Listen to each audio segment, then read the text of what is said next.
Hello, my name is Stephen Pellegrin. I go by SP Kydex when I'm talking about sheaths and holsters, especially made of Kydex, hence the name. In this particular video, as you've seen by the title, I'll be talking about this sheath, which is not new. It's not my design or anything like that. I mean, this one in particular is, but the stylization in general is not. However, I do want to promote this design as I think it is the best for hiking and backpacking and any outdoor sport activity, and I'll go into that a little bit more here in a second. First, I'm going to show you the antithesis of this. It's a larger knife for a slightly different intention, specifically splitting wood. This is for more overnight backpacking or maybe camping. It's a very large knife. It's a K-bar Becker BK9, and I'm just trying to give you a good look at the sheath there. It is Kydex, but you can see it's very different from this sheath here. This sheath is much more compact. It has a lot more features to it than this. This is a very simple sheath, whereas this one has a little bit more thought put into it. So I will kind of go over a few differences. Let me get the scale out of the way. Main thing you might be looking at right now is this is a fold-over type design, which means the flat piece of Kydex is taken, and as you place the knife sort of in the center, once it's out of the heating element that you use to heat it, you fold it over so it kind of wraps the spine of the knife. I don't know if that was a good example with my hands, but I can imagine that it would give you the idea, and you can pretty much see for yourself how that works.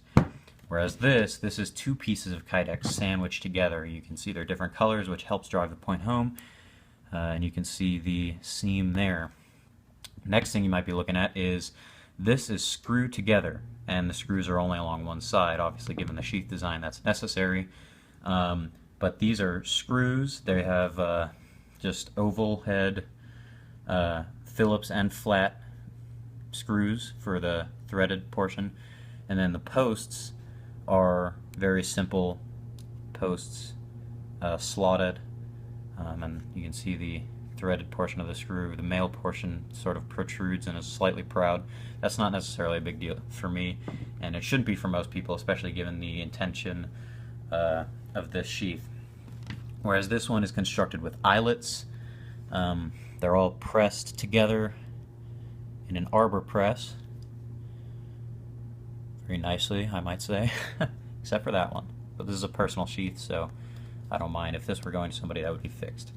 So the main things I want to get into about these, other than those 2 points, you can see also that both of them have very large drain holes at the end of the sheath. And of course that's by design. Another thing you can see is you can get a full access into the choil of the blade, or a full grip for the most part, with an exception of that. You can get the same with this, get the full proper grip, not that you'd need it for this one, but perhaps this one, the Rat 5, not the BK9. And they also have thumb ramps. This thumb ramp is a little bit different and significantly more efficient. You can see it kind of envelops your thumb a little more, gives you more leverage, whereas this is sort of flat and bladed. You can get similar leverage, but not quite as good. So those are sort of the basic things. Now the more specific. This one has no mounting options because I usually carry it in a pack. This had, like, inside the pack. This has a Pull the Dot brand rubberized nylon inside the waistband strap. Now obviously it's not configured for any sort of inside the waistband carry. That's, given the nature of the knife, it's not suited for that. But what it does really well is attach to straps and any kind of lashing, perhaps load-bearing equipment, if that's what you intend to use the knife for. But that's feature number one, is mounting capability and pack compatibility. Packs are consistent mostly of straps and lashing, other than obviously the main storage compartments. So if you have a lot of things and you're trying to be space efficient and fill up your pack entirely, you don't necessarily have space for a knife. So that's why You really do want some efficiency in your backpacking or hiking knife. At least one of this size, sort of a utility version, not this one. This is solely for splitting wood and chopping. Thing number two is obviously it's more space efficient than this. I mean, the blade is thinner, but or in this dimension rather, but it is a lot more compact in width. That is because of the fold-over design. You want that because if it's on a pack strap, perhaps near your shoulder or on your waist, you just don't really want a lot of stuff in the way if you're scrambling or perhaps climbing. That can obviously and easily get in the way and distract you. So that's another thing. Try to make the lines as compact as possible. Whereas this doesn't really matter. It's going in your pack, so who cares? Another thing, did I already mention the screws? I'll go into more about the screws. You can remove these screws, obviously, and this also can be removed. This here, this post is removable. It also has just a threaded post on the back. They can be removed, and that allows you to entirely access the inside of the sheath. So if there's an excess accumulation of moisture, dirt, sap, food, or whatever, you can get in there and clean it out. Whereas this is a very old sheath. This is probably about a year and a half old. So this is really before I put a whole lot more thought into sheath making. And it's held up very well. It's got a few nicks and stuff in the end, but otherwise, and it's a little dirty. Sometimes Kydex can get really dirty. But what was I going to say? This, you cannot access the inside. The best you can do is sort of run water through there, and it'll come out the drain hole there. But that's about as good as it's going to get. Which is very inconvenient for a usage like this one, splitting wood. You're going to encounter a lot of bark and sap, especially on the blade coating. You can see there's a lot of particulate stuck to that coating.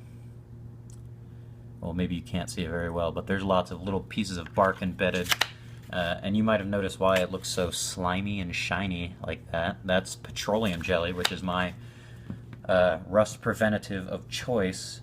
And you'll notice on this one, there is very little of that. There is some, but that's because this is 1095 Crovan steel, rusts very readily, and it does not have a coating. Maybe I'll get into that in another video, but I don't think anybody cares. But it's significantly less necessary, because if I do get moisture in here, like I said, I can unscrew these and take my shirt tail or pack towel, or if you pack paper towels, which I recommend, they're very useful. You can clean it out, you can dry it out, get out all the sap and stuff like that. This you cannot. So a lubricant as well as a rust preventative is most necessary.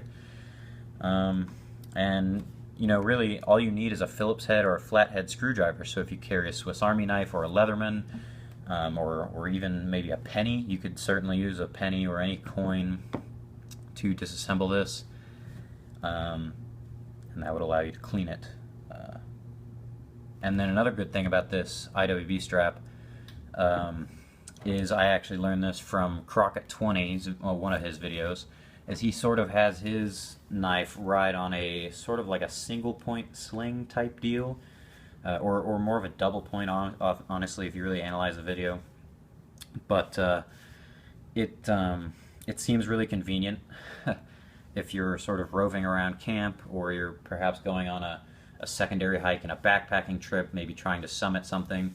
That could be very convenient, because if you have a very small pack, again with limited space, you might want to either mount it to the outside or do what I did, kind of copy Crockett20 in a slightly different method, and just get a sort of single point sling type deal, any kind of rope that forms a loop that you can put over your shoulder. This one is a 4-strand round braid made out of Celtic guy line. It's reflective, which is really cool.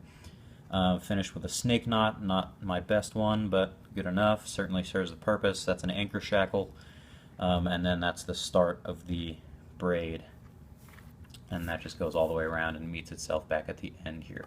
And you literally just throw this over your shoulder, undo the loop, place it into the sheath, or against the sheath, and close the loop, and now you have it, and it'll just drape over your shoulder. This knife, given the blade size, is handle heavy, so it will tilt forward, something like that, but that usually doesn't seem to be a big problem for me.